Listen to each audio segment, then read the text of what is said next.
with Jeff Sneider. What's the deal with Ghostbusters 3?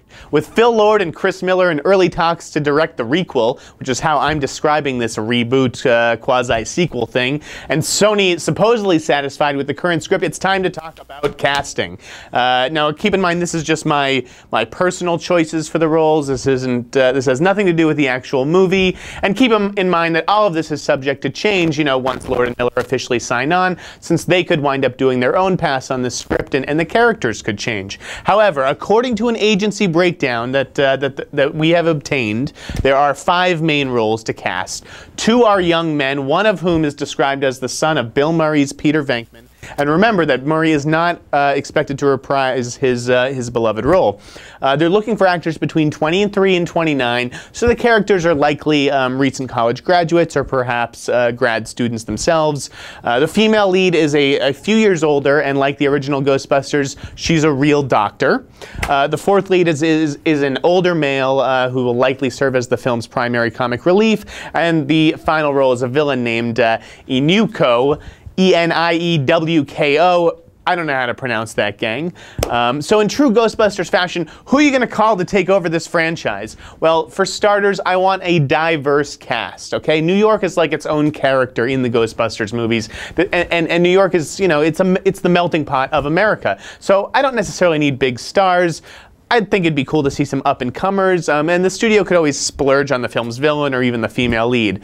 I also feel like Winston's contributions to the original Ghostbusters team were always kind of ignored in favor of his 3 more famous co-stars, so we're going to right that wrong right off the bat. Now, Jeremy is described as the leader of the group, and as such, I'm calling for a young black actor to be cast in the starring role. So which rising stars would I like to see wearing a proton pack? Let's go with Chadwick Boseman, the star of the Jackie Robinson biopic 42, and the upcoming James Brown biopic Get On Up. He needs a younger skewing franchise if he wants to become a household name. I think this would provide the perfect opportunity. Sure, he's just a little too old, but he can play younger, and I would totally buy him as a grad student. He looks like a leader to me.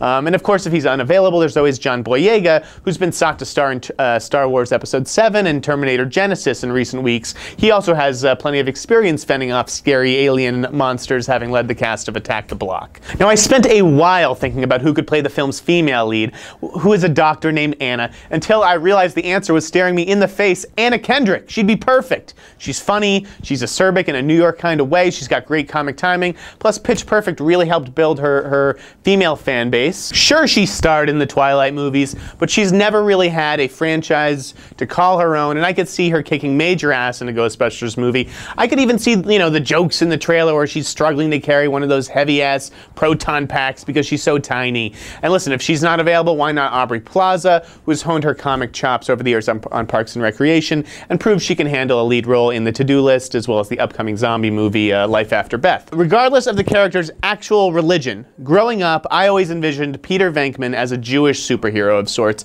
so I am imagining his son Chris as a New York Jew, or at least someone who feels like they could fit that kind of characterization. Someone hip, but not quite hipster, someone who feels like they live in Brooklyn and listens to NPR and eats at hot dog carts, And that someone is Alex Karpovsky from Girls. I could absolutely see him covered in slime or transfixed by some lady ghost. I think he'd make like a great keymaster to Kendrick's gatekeeper. If he's not available, why not Adam Rose, who shared the screen with Anna Kendrick in Up in the Air.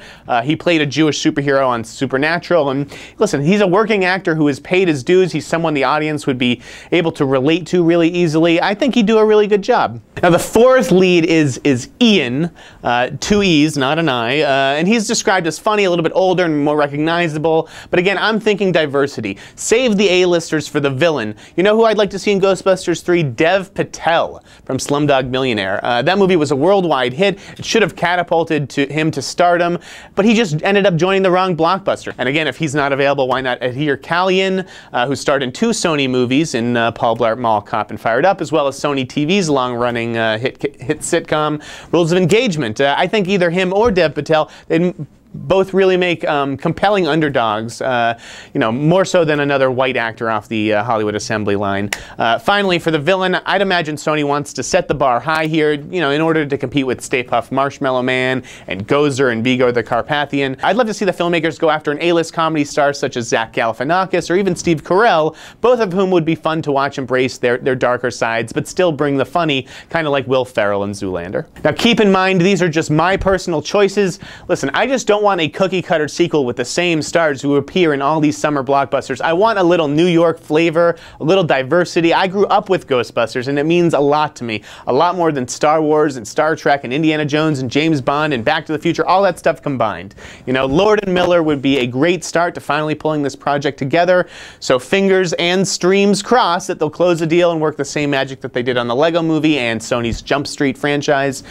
That'll do it for this installment of What's the Deal with Jeff Sneider. You can follow me on Twitter at @TheInSneider, and thanks for reading TheWrap.com. What's the deal with Jeff Sneider?